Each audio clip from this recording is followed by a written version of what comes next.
now that everyone's awake.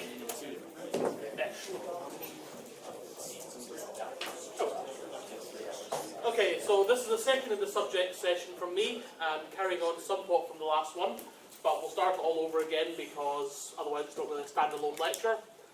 So I'm going to talk about peer-to-peer distribution and trust architectures, subtitled, or how I learned to stop worrying and love the star coin. Because everyone loves the dodgy coin. Yes? No? Nobody actually gets the joke? Hey, one person. Excellent. So, what I want to talk about first, what the internet looks like, minimum latency over distance, and network distance over large networks. So, why we actually care about peer-to-peer. Lost bandwidth, why we won't do this in the endpoint, which is what we talked about last time, or talked slightly about. Peer-to-peer, our favourite, BitTorrent, which everyone hates, and trust architectures. So that's the plan for today. So does this sound even remotely interesting? 3 people nodded, and Dave. Okay, so, well actually, let's do this the other way. What do people think the internet looks like? Black box. A black box. Let's get a volunteer or two. Who likes to volunteer? Excellent. Man hiding down there, our usual tribute. Come on. I haven't even got set up yet. Come on then, here's a pen. I'm getting out. It's never stopped you before. And we have a second volunteer. Oh, a second one. Excellent. One more volunteer. Someone from an edge so they don't have to jump. Okay, failing that, our Spanish or Bulgarian speaking lady. Really? Yes. Good, you've always been happy before. That's good. Okay, so this young gentleman shall be team green, and this young lady shall be team red.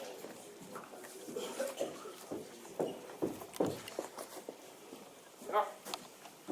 So, I want you to draw me a picture of the internet. Yes. Otherwise, the other students. The internet is a blank. Yes. Okay? Do we have anything slightly more impressive than nothing?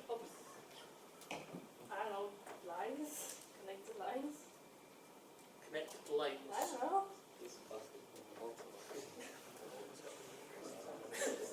Okay, so what is the internet composed of? Computers connected to each other. Computers connected to each other. So, if at the end of these lines we put some computers,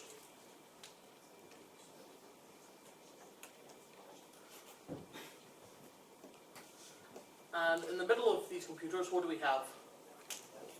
Tubes. Sorry? Tubes. Yes, the lines are tubes. We put things down our tubes. But what do the tubes run over? Networks and servers. Networks and servers, which are located on... Sorry? Middle of the server. I was thinking more something like the world. Scandinavia, Russia, Africa.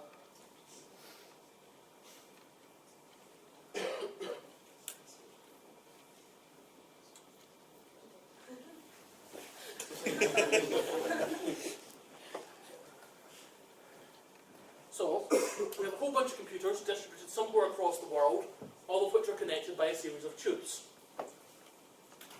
Okay, so who wins, team red or team green? No. Oh, you guys are harsh. Okay, let's give them both a round of applause and let them sit down. Okay, so as it stands, our knowledge of the internet is a bit fuzzy, which is okay. Fuzzy is perfectly fine. Because, in truth, the internet is a bit fuzzy. But what we actually look at when we look at the internet is something like this. So, at the bottom end, we've got your lovely house with a couple of computers connected to some kind of router or switch, and then your ADSL modem, which connects out to the real world. Somewhere above this, we've got the patch panel, that lovely green cabinet or something, containing a whole bunch of really fancy equipment, which takes your ADSL line, groups it with others, and punts it out onto the internet, or the provider's network. We then, in the UK, typically reach the BT network, because very few other people actually own networks that run across the entire country. And from there, we actually start to spread it out into individual networks and connect it to other people. So, as it stands, the internet as we see it is some sort of thing around the globe with tubes connecting people, but the actual reality is a horribly confused business relationship with lots of interconnections at the local level. So the idea of that, my house then gets aggregated together with, well, I'm on Sky, so BT, Virgin, anyone else, gets punted up through the network over level 2 internal encapsulation, and things get moved around the network with very little concern as to geography or location within the actual network itself. Up until the point where we actually reach the end and start to separate things out, we don't really care about where things are. So that wonderful notion of geography and being able to do things sensibly suddenly gets thrown off the boat because someone up here suggested that BT should share their lines and not be able to charge good amounts of money for it. So BT turned around and said, screw you, it will all come through the middle. And BT like this idea because then they get to charge what they like. And they don't have to worry about being sane and sensible if you're actually routing down here, because you can't do it. So the way we view the internet is entirely different to what it actually is, and the relationship between what we do with routing, switching and networking in general bears very little resemblance to the real network architecture. So when we're talking about peer-to-peer networks, we're talking about stuff that is an overlay on top of an overlay on top of something that possibly exists. So we're already 2 layers removed from reality. So when we get to the bottom, it starts to look like this. We all get aggregated together, lots of lovely people, which was the past lecture where we talked about this idea that if we could route down here, we could make these rows of houses so much more efficient in how they connect together. Instead, we get punted up through here, the layer 2, the physical layer, where we're not actually allowed to talk to each other. Then up to layer 3 where we can actually do routing, but typically by this stage we don't actually get out until BT has decided that we're allowed to. So the internet is far more complex than we like to draw pictures, and it's nice to abstract it as a bunch of tubes, but it's only that way if you look at it as sort of an end-to-end perspective rather than the reality of how it works. So, if we look at distances in the internet, they're pretty flat. Essentially, we've got 2 major components. How many routers I put in your way, and the speed of light. So if I toss a pen at someone and want to get it to the back of the room, send it to the back of the room. Okay, he's going the lazy way with lots of routers.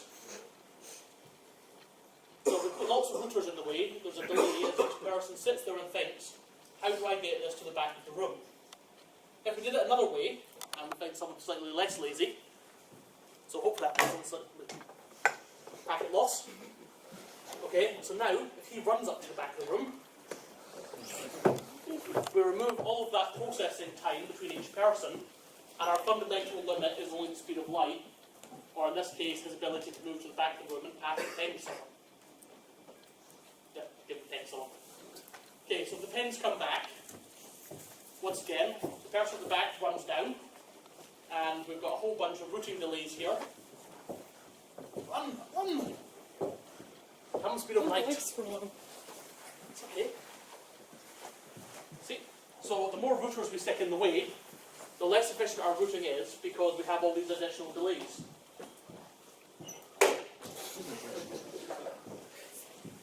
So the packet loss in this room is atrocious.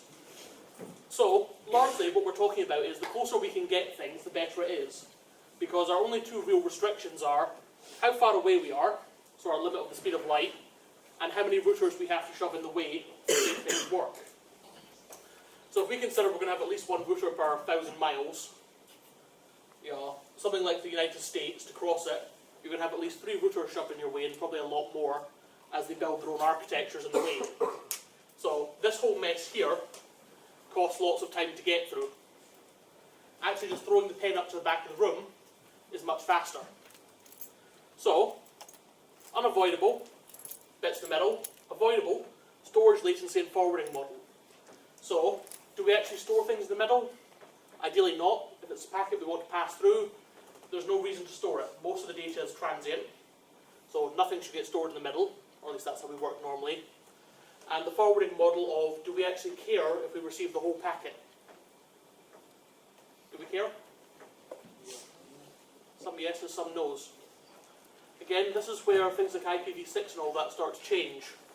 Sorry, I'm going to pull up this on a different...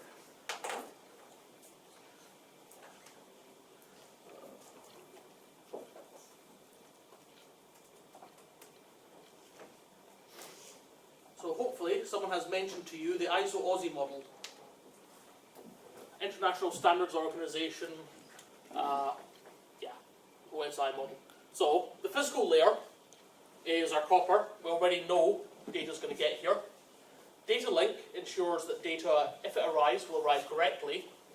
Network layer and transport layer then do additional checking to make sure it arrives correctly. The session layer does some checking to make sure it arrives correctly. And then the presentation layer doesn't do a lot. And the application layer often checks that things arrived correctly. Except we already know if the data has reached here, the network layer, the data is correct as sent. Might not be terribly meaningful, but it is correct. So every layer we add does its own checking and does stupid things to add delays, which literally just add delays. So the more we actually sit in the middle here, the more delay we add to this and the less efficient we get. So the closer we can get things to each other, the better we can make our routing, the more data we can transfer in a given time. So this comes back to the age-old question of what is the best way to get data from the Britain to the United States? Any thoughts? Email. Okay. So we have a large medical database, and it takes... Dave, how large is a big database? 10 terabytes. So we have 10 terabytes. And you're uploading this from your home connection? In email? Yeah. Okay, so we'll assume you've got a 1 megabit connection. So this is 8 megabits, 1 megabit per second. We're only looking at 80 million seconds of upload time. Efficient way to do it? Maybe. Transport the hard drive to America. Yes. The most efficient way to transfer data in the modern world is still to pack a hard disk on board a 747 and throw it across the Atlantic. The latency sucks, but the bandwidth is incredible. So, the internet as we know it is an amazing thing, transfers lots of data, but if we want to transfer huge amounts of data, we can't do it realistically. We still shove a hard disk on a plane and throw the plane across the Atlantic because most planes don't crash, most of the hard disks arrive, and we cut out this silly 80 million seconds of delay as our friend here chews up his bandwidth. Also, whatever plan you're on, I'm sure your ISP loves you. So, the other factor we have to consider is distance. So, content to server and peer-to-peer. So, in our traditional model, distance scales linearly. The further down the network we live, and typically we all live at the very bottom of the network because no one likes us, we're going to have a huge distance to the server. We're going to have the largest number of routers between us and the content as are possible in the network. So, as things go, we're going to have a linear scaling of distance.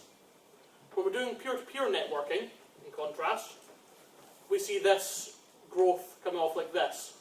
So we start to get, it levels off at the same idea towards the depth of the network. But at the start, which is where we're ideally considering, we have this bit that's non-linear. So the idea here is, if I want to send data between here and here, in a traditional content server, everything comes down from the top, and in this case is a depth of 3. If I want to send from here to here, what's my depth? 2. 2? Oh, 1. 1. From here to here? That's 2. 2. So from here to here? 2. So as long as we can localize content, we can make the distance that we transfer, therefore our latency, and the bandwidth available in our network much higher. So this is where we start to get into the idea of things like cooperative peer-to-peer. So, the bit we talked about last time, how much do we lose in gain? This comes down to this bit here. So if I push data down from here, to supply each of these 4 nodes, I need to be able to provide them with 1 bandwidth each. And I'm not allowed to write on this.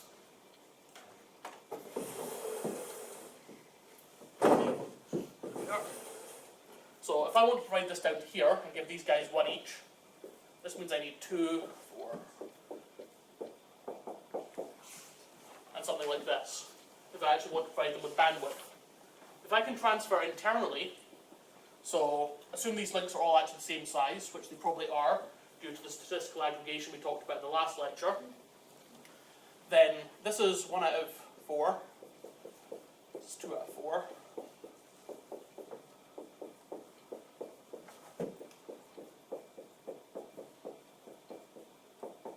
so at the bottom here, our links are only a quarter as load as they could be. So, if I do this instead, and I could push 4 down here,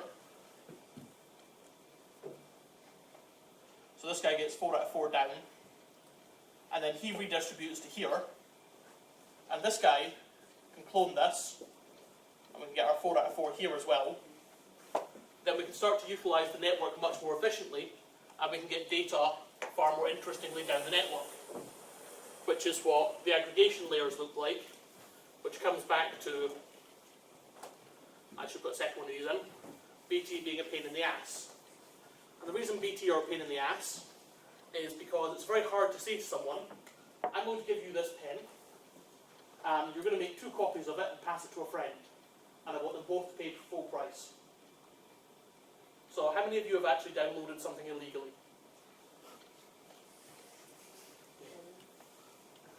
How many of you are being honest?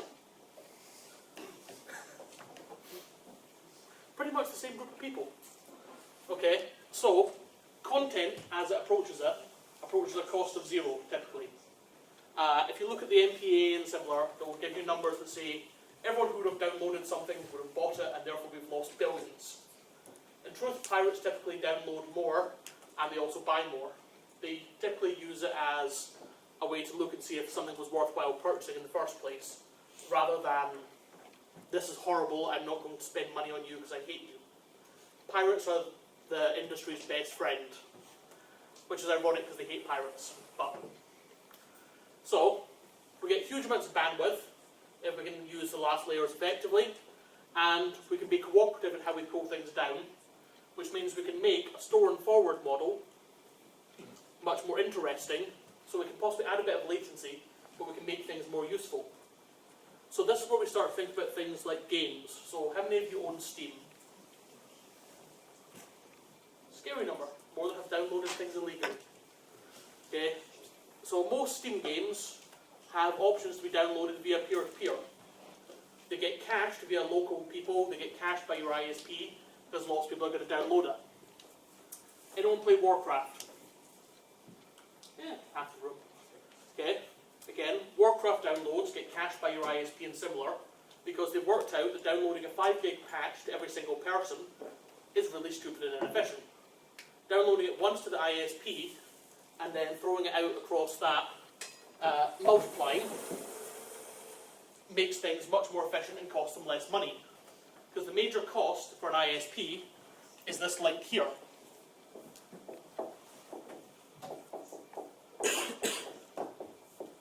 The BFP, the big fat pipe. So, these are the ones that really cost money. So you can easily Google PlusNet and similar, and they will happily tell you that a lot of this stuff is really cheap, and the big fat pipe is the one that costs them millions. So anything they can keep inside their network is much more efficient for them, and they like you more. So again, we see this in America, net neutrality. Netflix was blocked by companies like Comcast and similar, because they didn't want to pay them money, because they thought they were being fair. Whereas in Australia, so wonderful bit with Australia, what is the major thing with Australia? Sorry?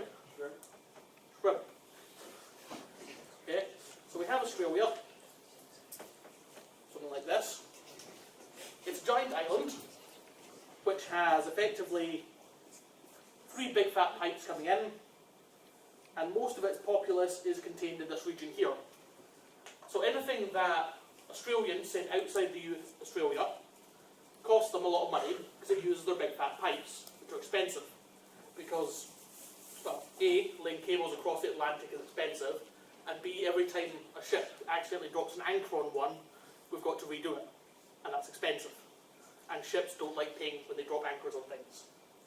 So, Netflix in the US is really unhappy about pairing with ISPs and having to pay for it, because the ISPs don't like it, they want more money, everyone's evil.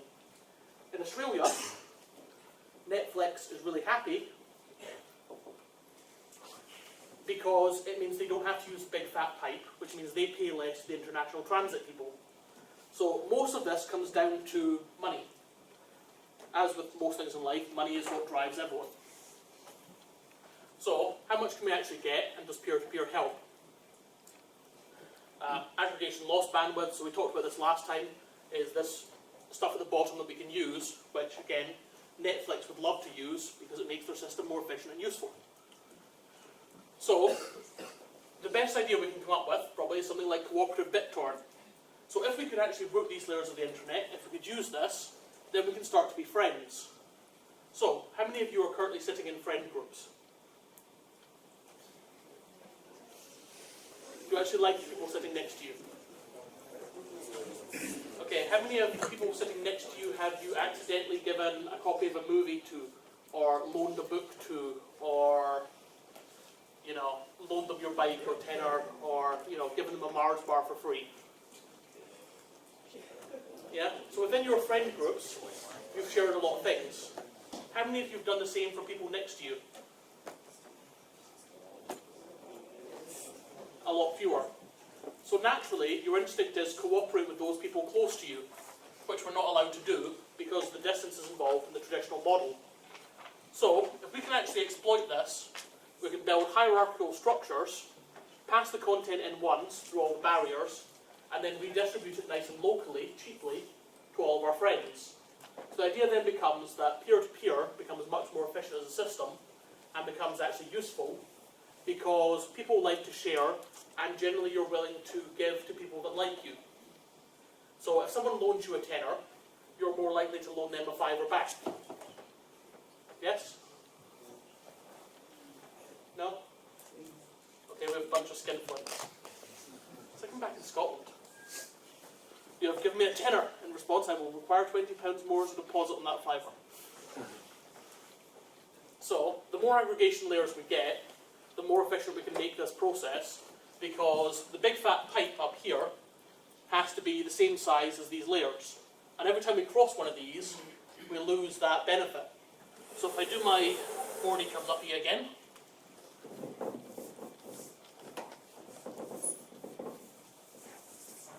In our single aggregation layer model, if we give one here and one here, then this one has one, and this one has one. It's the aggregation of the bandwidths, so that's horrible numbers. 8, 8, 8. And then hopefully this guy has 16, which is the two 8s together. In the two-layer model, it gets even worse. We have 8 here. These guys have 8, and this guy also has 8 above him. So things get even worse when we start to get smarter and assume that people don't like downloading content en masse. Because the entire internet architecture was designed 50, 60 years ago, and it was designed around the idea of web pages. So exactly what we talked about in our previous lecture in Foundations, the idea that we download small amounts of content and adding IDs that are huge and long can make it horrible and slow, is built around this. People don't download constantly. So, how many of you are currently sitting browsing the web or watching a video or doing something other than just listening to me? 1, 2, 3. Fred? Yep. So, you guys are killing the internet. Yeah, it's all your fault. The reason for this is because you're breaking the model the internet was based around. That you will do one thing, and then you will sit and look at that one thing for a long time, so relative to a computer time, and then you'll do something else, and then you'll sit and look at it for a long time. So you won't sit there and go, you know what, I think I'd like to browse Facebook while streaming some music, downloading something from a torrent site, and watching a movie. Or your sister does the same thing, your mother's doing the same thing in the living room, and your dad's sitting upstairs doing the same thing as well. You're all horribly breaking the internet because it's not the model it was designed to work with. Which is why people thought peer-to-peer is a great idea, and it's not for that reason. The reason we develop peer-to-peer networks is to save money. Because the idea here is, if I give something to one of you, so rather than me having to give 3 pens to everyone, I give this guy 3 pens and he distributes them. And then my job is done. I have given out 3 units of work. And he can give out 3 units of work, and you can give out 3 units of work. And the cost miraculously moves from me, and my huge big fat pipe cost goes down. Your big fat pipe cost goes up. So this is why peer-to-peer was developed, to make my big fat pipe cost go down. It's not about you, it's about me. So what we see here is if we can actually do this, our costs can go down massively. Things essentially become horribly linear and horribly flat if we can exploit that bandwidth at the bottom, because stuff effectively comes down once. So, not a terribly useful graph without further explanation, but not terribly relevant to where we're going with this. So that's the internet and why peer-to-peer comes into place. We then have a little bit of history. So how many of you are old enough to remember 1999? How many of you have actually used Napster? Wow, surprising number. Oh god, I didn't mention MySpace. Okay, so we start off with sort of generation 1 file peer-to-peer systems. And the generation sort of concept isn't actually very useful here because, well, Napster, sort of 1999 to 2000, a huge amount of overlap with things like Kazaa, Ginatella, Email, from sort of 2000 onwards, and sort of generation 3 ones also coming in sort of 1999 from, well, Freenet starts at the University of Edinburgh. So you can talk about sort of generations more in terms of technology-wise. So generation 1, things like Napster and eDonkey, were very much the traditional client-server model for most content. So it said, there's a central list of what all of you have, you'll all tell me what you have. This is beautiful because it means I can sue you, and it's all your fault for distributing files. And then I will match pairs. So who here likes Despicable Me? Dave does. Right. So can someone from the back row come down to the front and give Dave a big hug and hand him a copy of Despicable Me? Come on, up. Yes. So I've made the choice. I have acquired my content source. He will run down and give Dave a copy of Despicable Me. So, at this stage, I'm responsible for the matchmaking, which makes me as a corporation vulnerable to and the exchange is done. So I'm very much responsible for this, and it opens up this idea that I can track what files you have, and it makes you a lot more vulnerable. But in terms of being able to distribute content, this was a huge step forward. This is where you start to get into the idea of, I can download stuff on the internet when all of the major content companies weren't giving you content on the internet. Generation 2 still keeps this idea of a centralized server, but it has the idea that instead of maintaining a list of what you have, all I'm going to ask is, where are you? So I'll give you a list. So if Dave tells me he likes something, he doesn't tell me what, I'll say, here are a list of peers. And that's all I get involved with. So if I plug my ears for a minute and Dave tells you a program,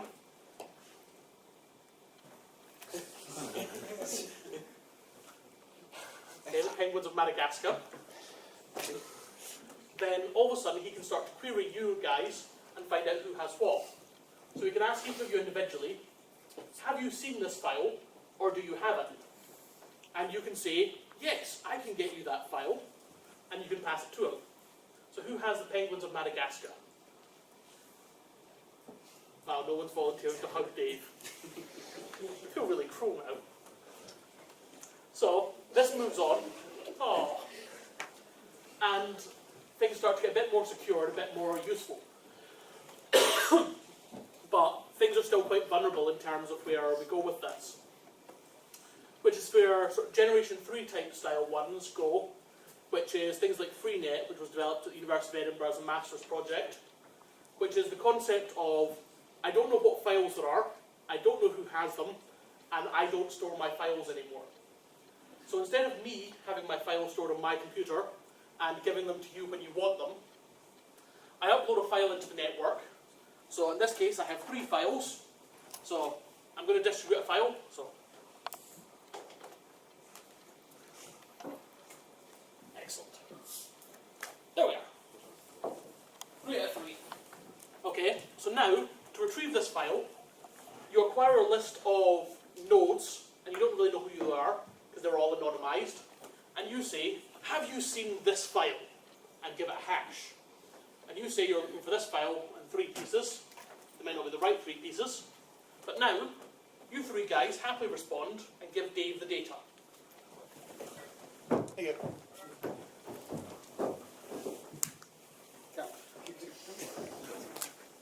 Oh, done. 0 packet loss.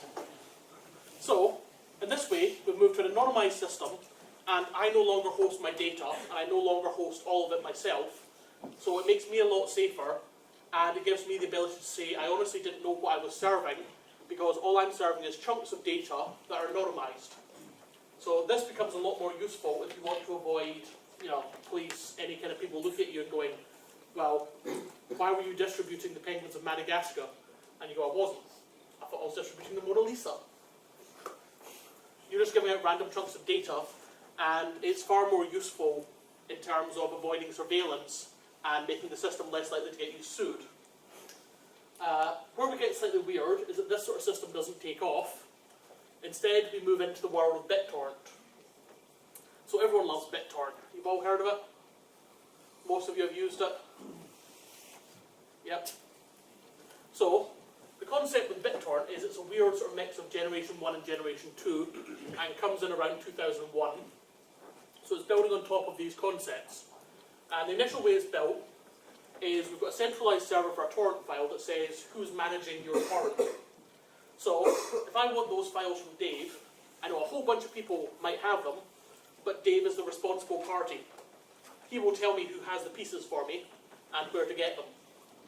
Beyond that, largely he manages the swarm. I just have to direct you to Dave.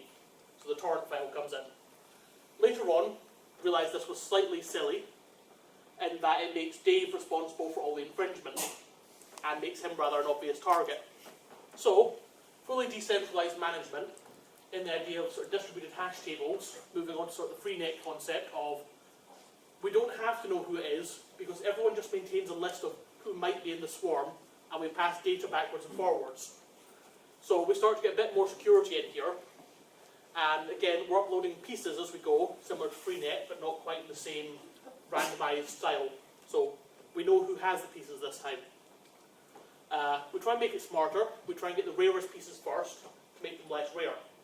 Because there's nothing quite as annoying as you download a video file and it's missing that one bit at the start that actually says what type of file it is and you can't play it. And you go, well, there goes a whole evening of downloading things. So we try and get rarest pieces first to make the swarm better. It's improved sufficiently. We now get streaming versions, and people are starting to use this for content distribution in the real world. So there's a whole bunch of lovely Scandinavian countries who believe that content should actually be allowed to be distributed, and they're using this to share bandwidth, so they don't have to worry about the cost. You bear the cost in return for providing their services. So in return for viewing their system, you provide them with bandwidth to share to other people. So it's a very nice sort of communist model of how things should work. The problem we have is that there's no way to be evil to people. So, if this gentleman at the end here is our lovely Cedar, he leaves his computer on all the time and gives us all files because he loves us. This guy on the other side, however, is evil. He's limited his uploads. He only downloads his file when he turns it off, so people don't try and bash down his door and get money from him. So we've got no easy way to say that this man is evil and this man is really awesome. Because he's nice to us as a swarm, and he's really evil to us as a swarm.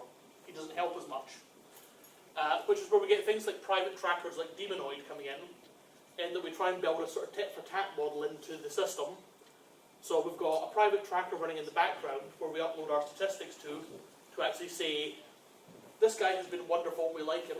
So if he wants a file and doesn't have anything, let's be good to him, he's been good to us. This guy doesn't help us much as a swarm, so we'll give him pieces if we have spare bandwidth.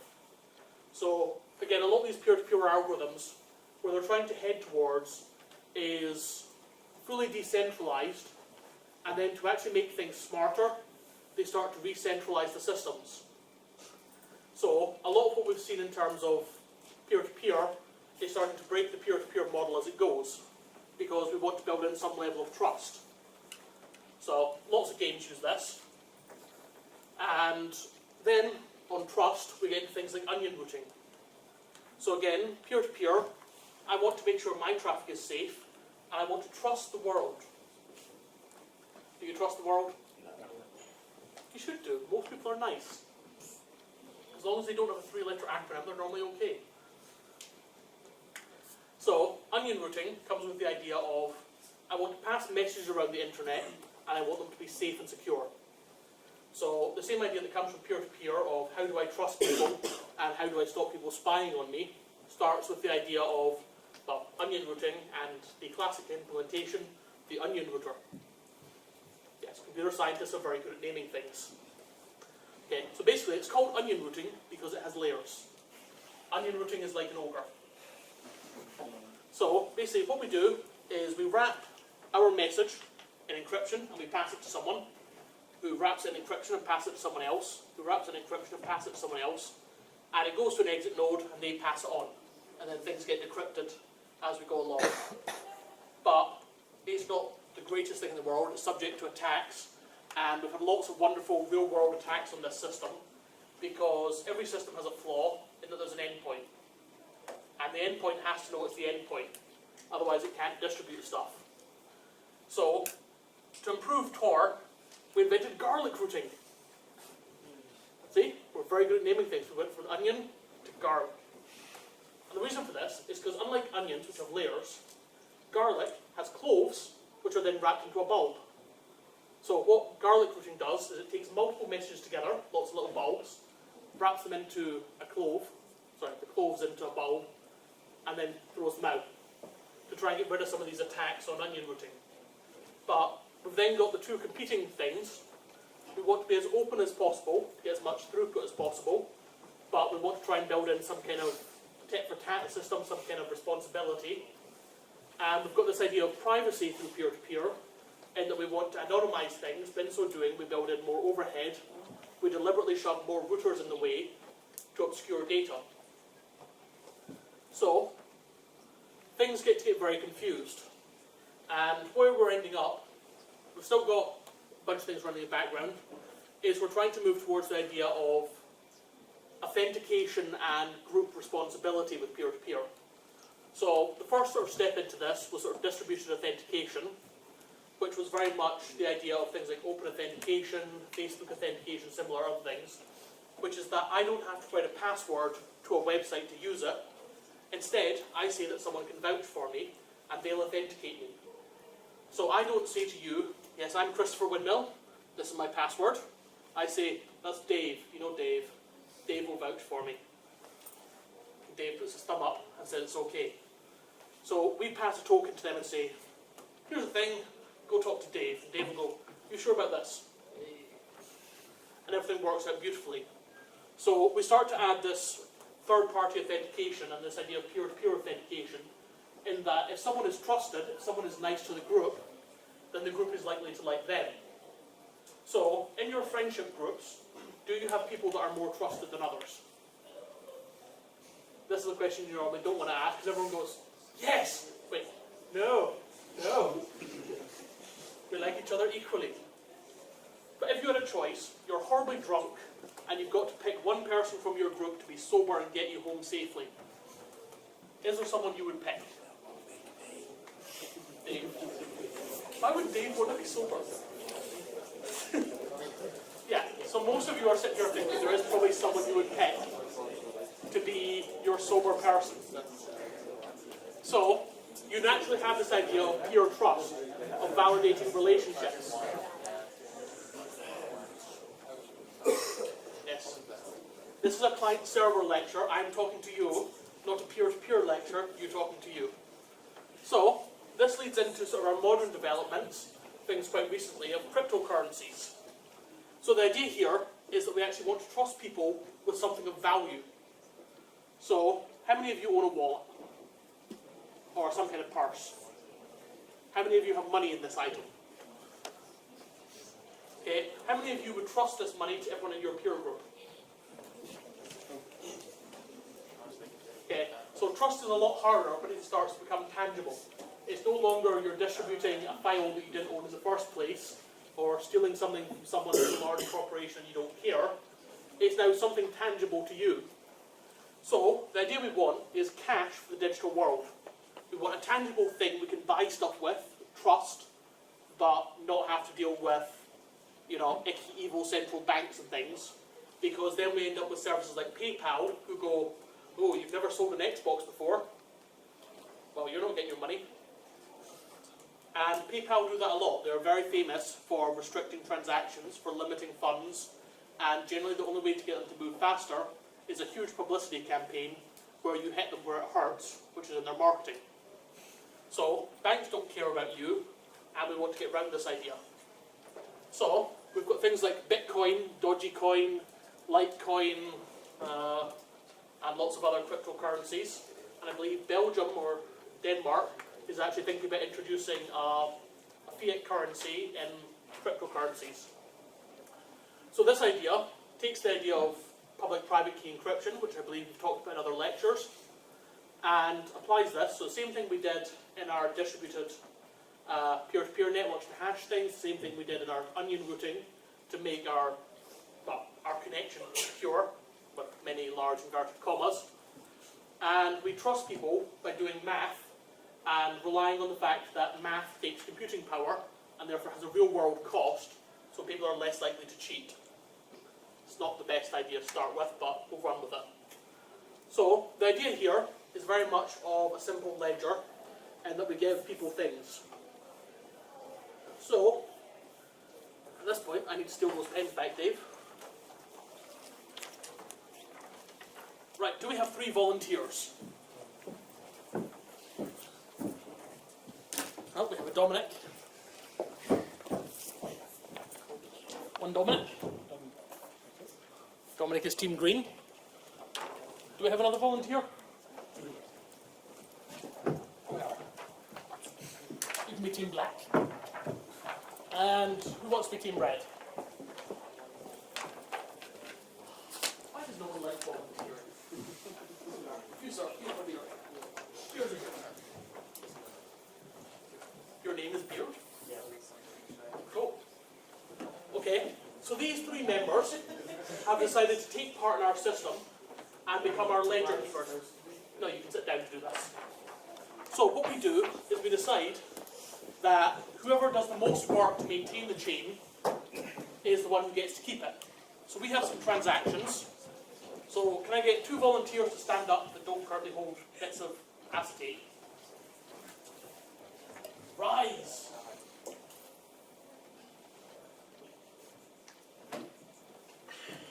And someone over here. Right, so can we get a name? David. David talks to Sam. And how much money are you sending him? £5. £5. So our ledger keepers update the system. So D to S, £5. Okay, can we get some other transactions please going? So, come on, stand up, volunteer, send money. Where do you want to send some money? I'm sending some money to James. So who's sending money to James? Kurt. Kurt. Okay, so K to J is sending how much? £10. £10. Very nice. How about James sends Sam some money? I'll send him £2. Okay. So at this point, we we decide that we're going to cheat. So these two ledger keepers are going to be honest, and let's have David send Sam some money too, because Sam feels poor. So David gets another £5. Our cheater over here decides that he's actually going to send this money to himself. So David sends money to B instead, and a £5. At this point, we can start to look at things and determine how this is going to work. So we've got two people who agree this is the right chain, and one person who doesn't. So what we can do is, this is our hash functions, which are typically I got a pen. And that doesn't have a pen either. Okay, so the idea with cryptographic functions is they're one-way functions, they're nice and easy. So, I might not be able to do the math myself, but I can verify that it's correct very easily. So if I ask you to give me the square root of 169, 13. Okay, something too easy. Give me the square root of 1.3,742,432. Slightly harder.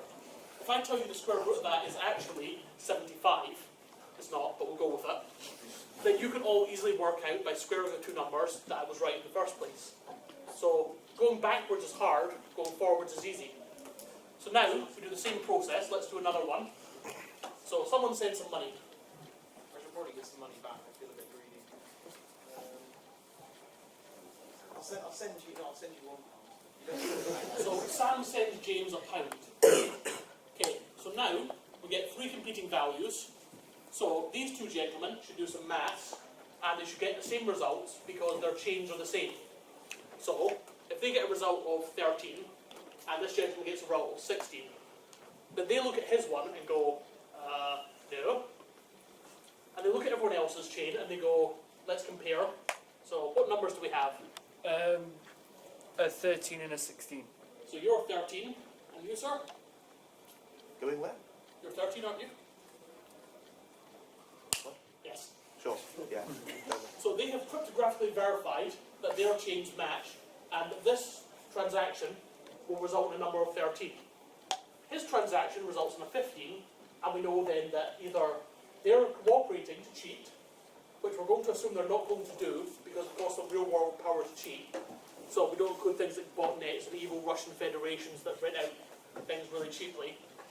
But theoretically, we believe that the majority will be honest because it costs them money to do this for us. So we believe this guy is lying, and we make this the valid blockchain, and we invalidate his. And in return for this, because our gentleman with the beard here gave us the right answer first, we reward him with a small number of bitcoins to make him happy for spending his power. So the reason they spend their power is to get more money, to give them more power to spend validating our bit chains. Yes, not the best business model once you get down to the bottom end of this. So the idea here is that we can trust people because the effort you've got to go to cheat is too much effort. Unfortunately, we then open the system to the idea of a centralised bank. So these four gentlemen want to exchange funds, but how many times have you actually gone, I don't know, you're walking down the street and some guy says, I can sell you an Xbox if you give me a tenner. So you hand over your tenner and go, yes, I would like an Xbox, sir. Most of you don't say this. Instead, you walk into Curry's and go, I would like an Xbox, please. And they go, that'll be £3,000. And you go, oh, that's a very cheap price. And you hand over £3,000 because you trust them. They're large, they're not likely to cheat you much. Exchanges have this idea that instead of these four gentlemen having their own money, they will all give it to this man down the front. So he is our exchange. So if he stands up, now, instead of you owning money, you've all given him your wallets. So he's now become a bank. If you turn around, sir, face them. So he is now accountable to you. So instead of these chains talking about that, what happens is, internally, he moves your money around, and things only get updated on the ledgers when money moves outside of his pockets. And this is where we start to get into problems with things like Mt. Gox and similar, where the exchange is very nice to people, and then money goes missing. and there's no trace of it in our ledgers. There's no way to verify who the idiot was, because there's no proof. It was all just internally done by our exchange. So every time we try and build a proper peer-to-peer system, we start to try and build in these centralized features again to acquire more trust, or less trust, because we believe this man can be trusted. So we move away from this distributed idea of trust, of distributed sharing, and move back towards centralization, and we cost ourselves again. So what I really want to give you as a takeaway from this is that peer-to-peer systems are useful, but in general, they're being done for someone else's gain. Whether that's you paying for the big fat pipe rather than me, or to make you do work to provide my ledger system, or simply that you want to avoid being spied on, or I want to avoid being spied on, and therefore I'll give you the same system to make it worthwhile. What the problem is with this is that we try and build in features that innately cannot be part of a peer-to-peer system because they require centralization. The second we include centralization again, we get back to this model of, do we actually trust this guy down the front? And so far, in most cases we've had this, the answer is typically only as far as we can throw him, which in case of large international companies is not very far at all, because they have their own agendas, and our money, our files, our lives matter very little in the grand scheme of things compared to theirs, and therefore we have to be very careful about who we trust, and therefore we should move towards a sort of decentralized system where we actually have some measure of power and control, such as this, the ability to veto and say, Mr. Beard is cheating, rather than having to rely on the centralized system, PayPal or similar, saying, actually I don't trust you, you get no money. But you're okay. So that's where I'm going to leave you just now. We've had a brief history through peer-to-peer, and hopefully looked at some of the issues that might come up. And if you can return my pens and acetates, so I don't have to find more.